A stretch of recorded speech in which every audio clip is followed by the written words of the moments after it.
Arsenal captain, but for how long? Pierre-Emerick Aubameyang left out of the squad at the weekend due to disciplinary reasons, according to his manager, Mikel Arteta. He says he's going to have consistency. There isn't one rule for him and another for the rest of the players. And the real question is, how much is he letting down Arsenal right now? Just not in terms of what's happened this weekend, but in terms of his play and his leadership as well. Surely it is time for Arsenal to start looking elsewhere. That's what I think. What about you, James? Do you know what I'm a bit confused by is I mean, Arteta a little bit. Just lie. Like, even if you want to get rid of Aubameyang, which I understand, because I think it was a mistake giving him the contract at the time. And I said that at the time, you've got to stop doing this. Stop giving people that are 30 plus 3.5-year contracts. It's just silly, but they've done it. He's not really scored many goals since. And that's all by the by, because ultimately, if you want to sell him in January, you don't want to say he's got a poor disciplinary record. We can't control him. He's a bad leader. Because for someone who's 32, these are the things that another club will want. And they're going to want to pay his wages. And if they're going to pay his wages, they want him to be able to behave and be this model pro. So it feels a little bit naive from Arteta to not just go, oh, look, he just wasn't available for this one. When you see the interview, he got caught in the headlights of it all, I think, and then just sort of reverted to being honest, which is nice. But I think he's made it harder for himself, because people like me and you end up talking about it and going, has this guy got to go? And I think behind the scenes, I think they'll be looking at it and going, yeah, because the rest of the team, they've built from the back. They've made a lot of changes, but they've got young, hungry professionals. And Aubameyang, despite kind of wanting to go to France for the day, he was given clear instructions and he didn't come back on time.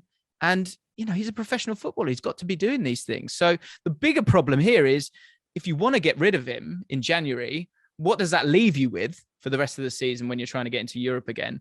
And also, who would buy him, Hugh? Yeah, I mean, look, those are absolutely huge questions. The answer is, I don't think anyone's going to buy him. I really don't. I mean, he might be one of those Newcastle signings. Yeah, I don't even think they are silly enough to enter the territory of what other clubs have done in the past and to sign big money, high wages, players towards the end of their career who've had great reputations, but really still aren't cutting it. I don't even think they're silly enough to do it. I think this is another situation where Arsenal have got a player on the contract that they're going to find it extremely difficult to offload. First things first, in terms of his play, I mean, that's one thing. Loads of players can go through bad form. It's difficult to criticize him for that. Although I have to say that, leading by example is a big thing. I don't think he's done that on the pitch. I think he has been his younger self in many ways. It's, oh, I'm out of position. This isn't where I want to play. And it's reflected. It's been very clear in his body language. That is not the person that you should be giving the armband to. In terms of captain, there aren't that many people who are really experienced at Arsenal right now. You look at the team at the weekend, Xhaka, their former captain, started. You've got Thomas Partey in there, Alex Lacazette, who could leave in January or at the end of the season. Is he the right person to captain the club? I mean, some Arsenal fans would say, yeah, because actually when he goes out on the pitch, when he crosses the white line, he has that level of application and leadership and desire and hunger, all those things that you would expect from your captain. And Aubameyang hasn't shown them. If Mikel Arteta wants to show that he has authority at Arsenal, you can't just leave players out. There has to be a bigger repercussion. Granit Xhaka, he said a few choice words to the Arsenal fans who were booing him. He lost the captaincy. The line was drawn underneath it. What happens to Pierre-Emerick Aubameyang? But ultimately that can't keep happening at Arsenal. You can't keep having these disciplinary issues. There has to be a sense of pride in who you are and what you stand for. If you're a coach and you really believe that the captain's armband means something, give it to someone who believes the same thing as well. Even if they're a bit younger. I know Arsenal fans love Kieran Tierney, for example. I've heard Aaron Ramsdale's name mentioned, Ben White, Bukayo Saka. Give it to someone who cares about the club, who's going to be there for a long time. Start building, not just in terms of young players, not just in terms of the style, but in terms of who you are, your personality and philosophy. And Arteta really needs to do that now. Yeah, I totally agree with what you're saying there. You've gone young anyway. Why not do that in terms of the leadership as well? And it's how many times have we talked about Arsenal and leadership over the last 20 years, or basically since Patrick Vieira left the club? So it is an odd one, and there are players there that could fill that role. Thomas Partey seems the obvious one for me. Moving on to the game then against West Ham. They've got a great record against West Ham. They've lost just one of their 22 Premier League games that the Emirates played on a Wednesday as well. So that's, if that's not a good omen, I don't know what is. It's a strange stat, but it's a good one. But he's taking on David Moyes' West Ham side, who go into this game, obviously above them in the table, and go into it possibly as favourites, or do you just see this one being a stalemate? How is this game going to play out? It shows how far West Ham's come and maybe how far Arsenal have dropped down that we're even saying that. Well, firstly, on good omens, David Moyes has actually never beaten Arsenal away from home. 17 attempts, never beaten them away from home. So that's another good omen for Arsenal. Not a great one for West Ham. I've got to say, I watched West Ham against Burnley at the weekend. They are just one of those teams. People talk about a challenge for the top four. If they don't put their chances in the back of the net, they don't win. And I know that sounds massively obvious. What I mean is they don't create enough chances to be missing them. When they score, when they do take their chances, they might score 3, maybe even 4. But on a day that you're just not firing in front of the goal, you need to have that player who can put the ball in the back of the net and just take that one opportunity. And that's why the best strikers, the best goal scorers in the world get paid the most, because they win you games.